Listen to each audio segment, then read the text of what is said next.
नमस्कार दोस्तों, आप सबका मेरे YouTube चैनल सच्चे भगत पर स्वागत है। और आज की वीडियो में मैं आपको ब्रह्म बीज मंत्र जो है उसकी जानकारी दूंगा कि इस बीज मंत्र के जाप से हमें क्या क्या लाभ होते हैं, किस देवता से संबंधित ये बीज मंत्र है, और फिर अंत में मैं आपको एक थोड़ी सी विधि के बारे में भी बताऊंगा कि भैरव बाबा जी का ये जो ब्रह्म बीज मंत्र है इसको आपने कैसे जाप करना है और अपने जीवन में इसका जाप करके आप अत्यंत लाभ जो है वो उठा सकते हैं। इससे पहले कि मैं विषय वस्तु को शुरू करूं, मेरा आग्रह है आप सबसे, जो भी पहली बार मेरी इस वीडियो को देख रहे हैं, हमारे चैनल पर पहली बार आए हैं, वो कृपया करके वीडियो को लाइक कर दें, चैनल को सब्सक्राइब कर दें, बेल आइकन प्रेस कर दें ताकि आगे जो मेरी वीडियोस आने वाली हैं उनका नोटिफिकेशन उन तक पहुंच जाए और अध्यात्म के बारे में उनकी जानकारी जो है वो बढ़ती रहे। तो चलिए दोस्तों शुरू करते हैं। ब्रह्म बीज मंत्र जो है, जिसका उच्चारण हम ऐसे करते हैं ब्रह्म ब्रह्म ब्रह्म ब्रह्म, है तो ये एकाक्षरी है लेकिन बहुत ही शक्तिशाली है।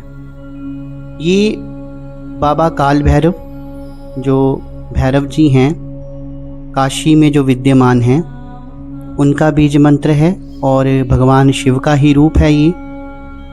तो उनसे संबंधित बीज मंत्र होने के कारण इसका जाप करने से हमें बहुत सारे लाभ होते हैं। साथ में दोस्तों, आज की वीडियो में मैं आपको एक बहुत ही गूढ़ रहस्य के बारे में बताना चाहता हूँ।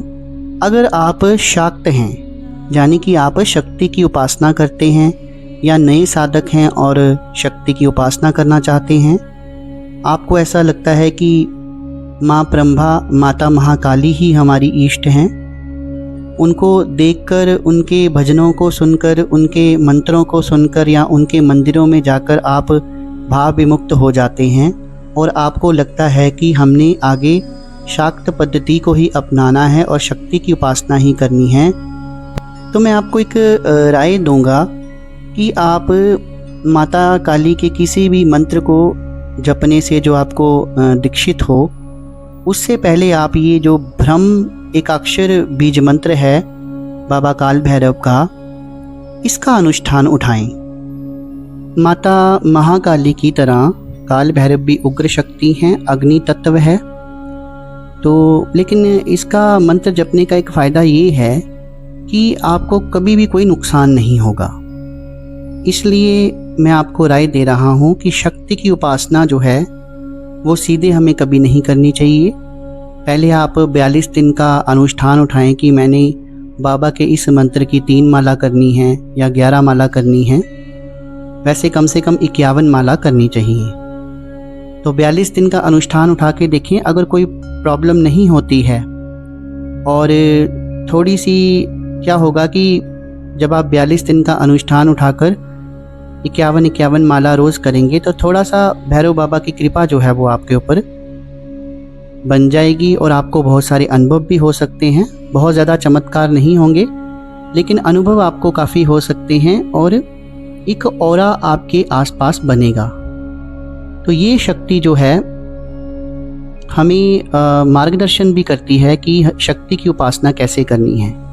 जो भैरव की उपासना करता है उसे शक्ति की उपासना के लिए मार्ग मिलते हैं और हो सकता है कि कोई योग्य गुरु भी आपको मिल जाए।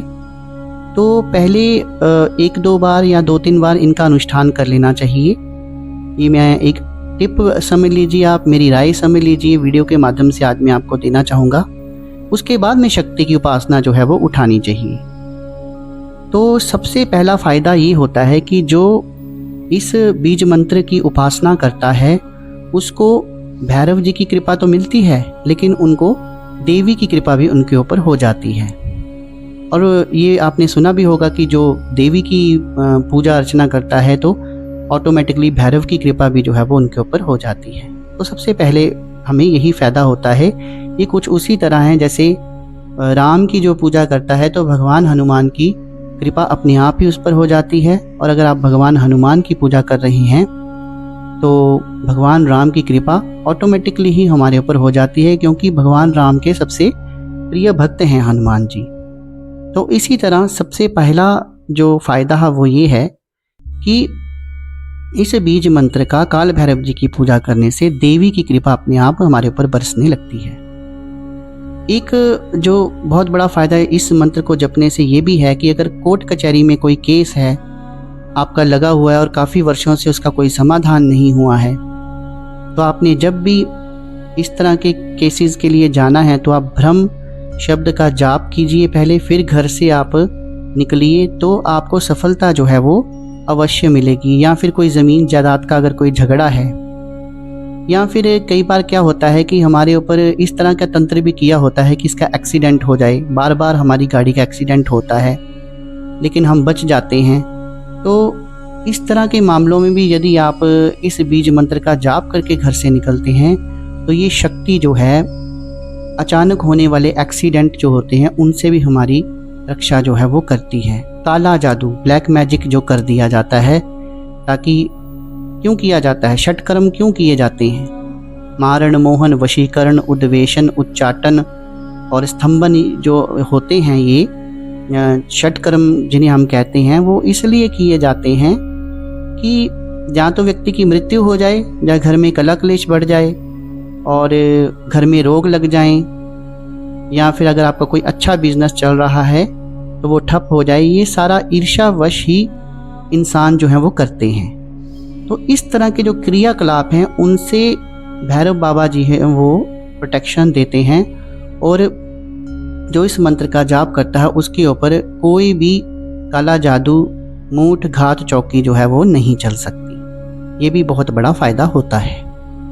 आजकल एक और चीज़ देखी गई है कि बहुत ट्रेंड हो गया है, क्योंकि स्वाभाविक भी है कि हमारे देश में काम उतना नहीं रह गया है, खर्चे आदमी के बहुत बढ़ गए हैं और बेरोज़गारी बहुत ज़्यादा बढ़ गई है, इनकम के साधन कम हैं और खर्चे इंसान के ज़्यादा हो गए हैं।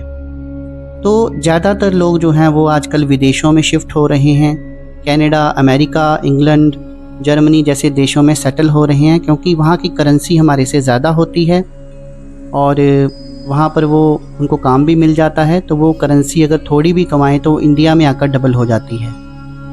तो विदेश के जो कार्य होते हैं, जैसे लोगों ने अपनी फ़ाइल लगा रखी होती है या विदेश में जाना होता है, अगर कोई साधक है भैरव बाबा जी का, तो वो अगर उस व्यक्ति के लिए गुहार लगाए भैरव बाबा जी के आगे तो उसके काम जो हैं वो बहुत जल्दी बनते हैं। या फिर वो व्यक्ति स्वयं भी अगर उनकी पूजा करता है तो विदेश के जो कार्य हैं उनमें कभी भी कोई अड़चन जो है वो नहीं आती है। फिर घर में कई बार ऐसे रोग होते हैं, कई बार व्यक्ति को ऐसा रोग लग जाता है कि डॉक्टर जो है वो बड़े से बड़े डॉक्टरों को भी हम दिखा लेते हैं, जांच पड़ताल करवा लेते हैं, लेकिन टेस्टों में कुछ नहीं आता और रोग जो है वो दूर नहीं होता, व्यक्ति जो रोगी होता है वो पीड़ित रहता है।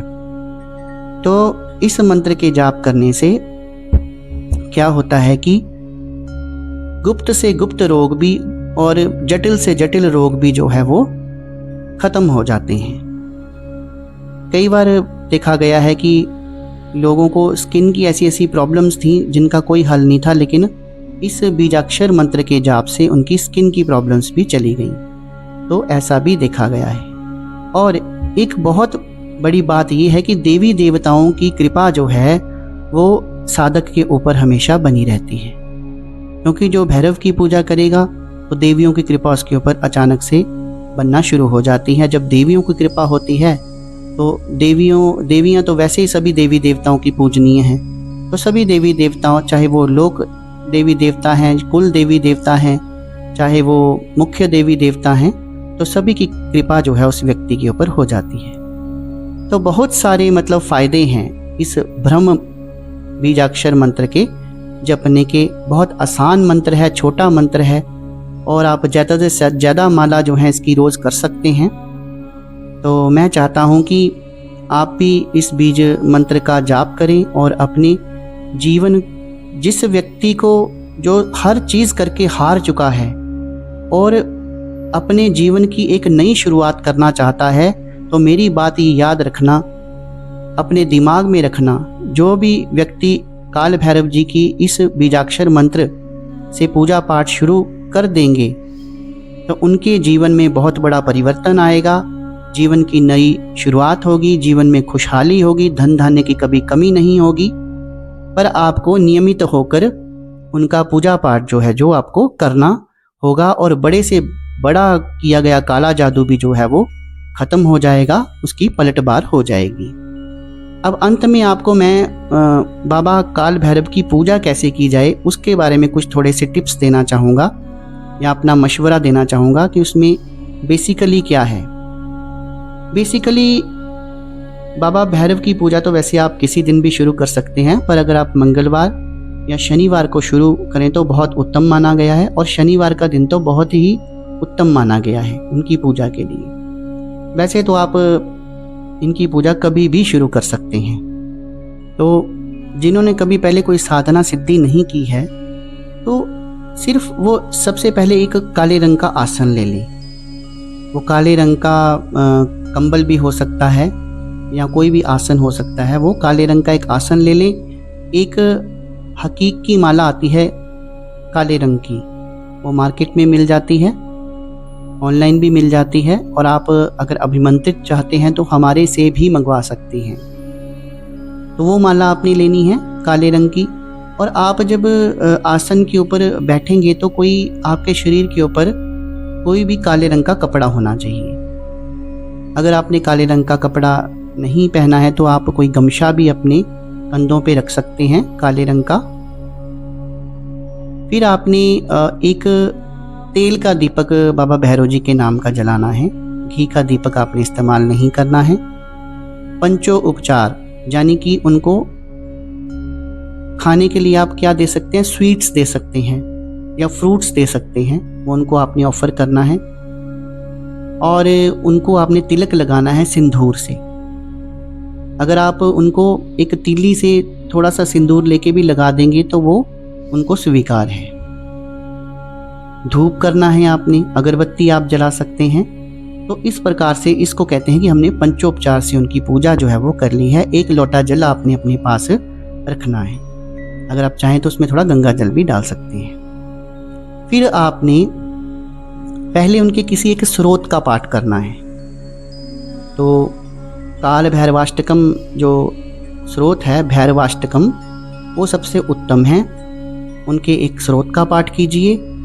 और भैरव कवच भी आपको इंटरनेट से मिल जाएगा। फिर भैरव कवच भी आप भैरव कवच पढ़ लीजिए, उनके स्रोत का पाठ कर लीजिए। तो उससे एक तरह उनकी कृपा जो है वो आपको मिलना शुरू हो जाएगी। फिर आपने पहले माला जो है वो गणेश जी की करनी है, क्योंकि अगर आप गणेश जो हैं वो विघ्न हरता भी हैं और विघ्न करता भी हैं। तो एक माला आपने ओम गंग गणपतये नमः ओम की करनी है। उसके बाद में अगर तो आपके कोई गुरु हैं, उन्होंने कोई मंत्र दिया है तो उसकी माला आपने करनी है। नहीं तो आपने गुरु तत्व को नमस्कार करके भगवान शिव को अपना गुरु मान के ओम नमः शिवाय ओम मंत्र की आपने जाप करना है। फिर आप माँ कालिका के मंत्र का भी जाप कर सकते हैं, एक माला ओम क्रीम कालिकाय नमः ओम। फिर मूल मंत्र मतलब जिसकी आपने साधना उठाई है ब्रह्म मंत्र, उसकी आपने 51 माला करना शुरू कर देनी है। और 51 माला करने के बाद आपने आसन से ऐसे नहीं उठना है, क्योंकि भगवान इंद्र जो है वो हमारी जो मंत्रोच्चारण हमने किया है उसकी संख्या जो है उसका भाग वो चुरा लेते हैं। तो आपने थोड़ा सा जल लेना, आसन के नीचे उसको डालना है और 3 बार उस जल से अपने मस्तक पे तिलक करना है और भगवान इंद्र को नमस्कार करना है। और जो असुरों के देवता हैं शुक्राचार्य जी, उनको नमस्कार करना है, फिर उठना है। उससे ये होता है कि भाग की चोरी नहीं होती है। तो ऐसे ही आपने रूटीन में 42 दिन का जो आपने अनुष्ठान उठाया है वो आपने रोज़ 51 माला करनी है। और अगर हो सके तो रात 10 बजे से लेकर सुबह 3 बजे के बीच में अगर आप ये इसका जाप करते हैं तो अनुभव और भी ज़्यादा होंगे। अदरवाइज़ आप इसको ब्रह्म मुहूर्त में भी कर सकते हैं, किसी समय भी कर सकते हैं। तो आशा करता हूँ जो जानकारी आज मैंने आपको दी है वो जानकारी आपको अच्छी लगी होगी। जानकारी अच्छी लगी हो तो वीडियो को लाइक ज़रूर करना और शेयर करना ना भूलना। और अगर आप शाक्त उपासक बनना चाहते हैं तो भैरव बाबा की पूजा के बिना ये कभी संभव नहीं हो सकता। जहाँ तो रोज़ थोड़ा सा उनके नाम का पाठ माँ ब्रह्मा की उपासना के साथ कीजिए, नहीं तो पहले उनकी 42 दिन की आप साधना उठा लीजिए, फिर माता रानी की आप साधना करें। इससे चांसेस बढ़ जाते हैं कि आपकी साधना जो है वो जल्दी प्रफुल्लित होगी। तो दोस्तों, आज की वीडियो में बस इतना ही। कल फिर हाजिर होऊंगा एक नई वीडियो के साथ। तब तक के लिए शुभ रात्रि।